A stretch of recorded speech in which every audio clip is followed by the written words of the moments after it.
ഓർമ്മ വാർഷികം ഇന്നും നാളെയുമായി നമ്മൾ ആചരിക്കുമ്പോൾ ആദ്യമായി തന്നെ നമ്മുടെ തെരേസാമ്മയുടെ പാവന സ്മരണയ്ക്ക് മുമ്പിൽ പ്രണാമം അർപ്പിക്കുന്നു. തെരേസാമ്മയെ ഓർക്കുമ്പോൾ നമ്മുടെ എല്ലാവരുടെയും മനസ്സിലേക്ക് കടന്നു വരുന്നത് സ്നേഹമുള്ള ഒരമ്മയുടെ ആർദ്രത തുളുമ്പുന്ന മുഖമാണ്. എല്ലാവരെയും സ്നേഹിക്കുക, വാക്കാൽ മാത്രമല്ല പ്രവൃത്തിയിലൂടെയും സ്നേഹിക്കുക എന്നത് തെരേസാമ്മയുടെ മുഖമുദ്രയായിരുന്നു. ത്യാഗപൂർവം സേവനം ചെയ്ത് ശുശ്രൂഷിച്ചിരുന്ന തെരേസാമ്മ കരുണാർദ്രഭാവത്തിൻ്റെയും ആത്മാർത്ഥതയുടെയും ആൾരൂപമായിരുന്നു. തെരേസാമ്മ എല്ലാവരെയും സ്നേഹിച്ചിരുന്നു, ഏവർക്കും ശ്രേഷ്ഠത കൽപ്പിച്ചിരുന്നു. അതുപോലെ എല്ലാവരും തെരേസാമ്മയെയും സ്നേഹിച്ചിരുന്നു.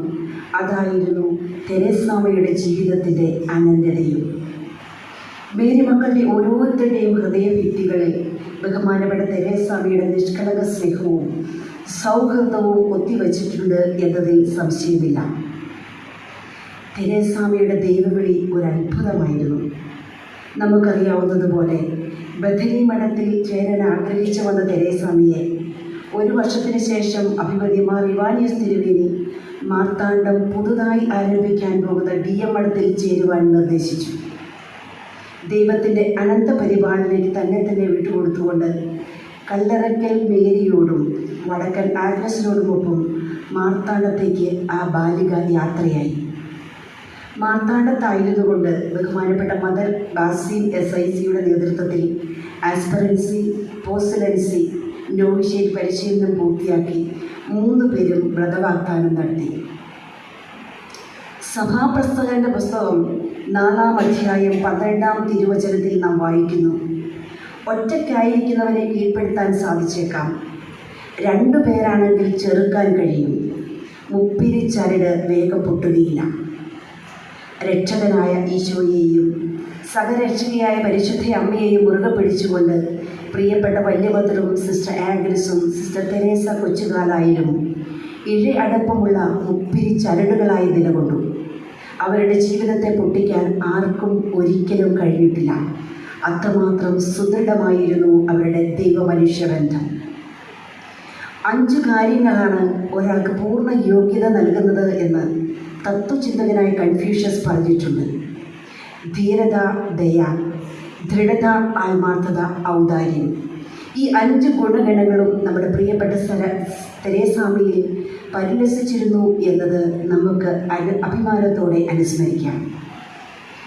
ലോകം മുഴുവനും യേശുവിൻ്റെ നാമം അറിയപ്പെടണം, അവിടുത്തെ സ്നേഹം ലോകം മുഴുവനിലും നിറയാനിടയാകണം എന്ന വിശുദ്ധ കൊച്ചുത്രേസ്യയുടെ മനോഭാവം ഉൾക്കൊണ്ട് തെരേസാമ്മ തൻ്റെ പ്രേക്ഷിത ജീവിതത്തിന് ആരംഭം കുറിച്ചു.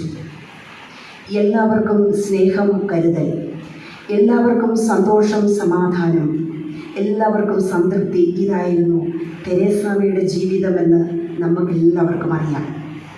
ധന്യമായ ഈ ജീവിതത്തെ ശാന്തം, ലളിതം, സുന്ദരം എന്ന് വിശേഷിപ്പിച്ചാൽ അവിടെ അതിശയോക്തിയുടെ ലാഞ്ചനയില്ല.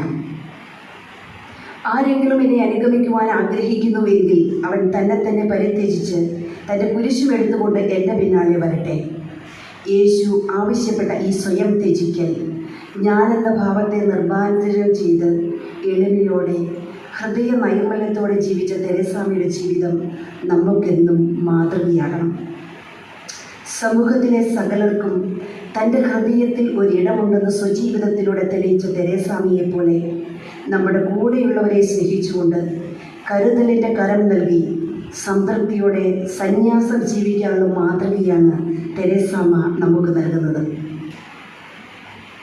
ആ അമ്മയുടെ പാവന സ്മരണയ്ക്ക് മുമ്പിൽ ആദരാഞ്ജലികൾ അർപ്പിച്ചുകൊണ്ടും സ്വർഗത്തിൽ നിന്നും അമ്മ ധാരാളം പുഷ്പങ്ങൾ വർഷിക്കട്ടെ എന്ന് പ്രാർത്ഥിച്ചുകൊണ്ടും ഈ കുടുംബസമ്മേളനം ഉദ്ഘാടനം ചെയ്തുകൊണ്ടും നിർത്തുന്നു. നന്ദി.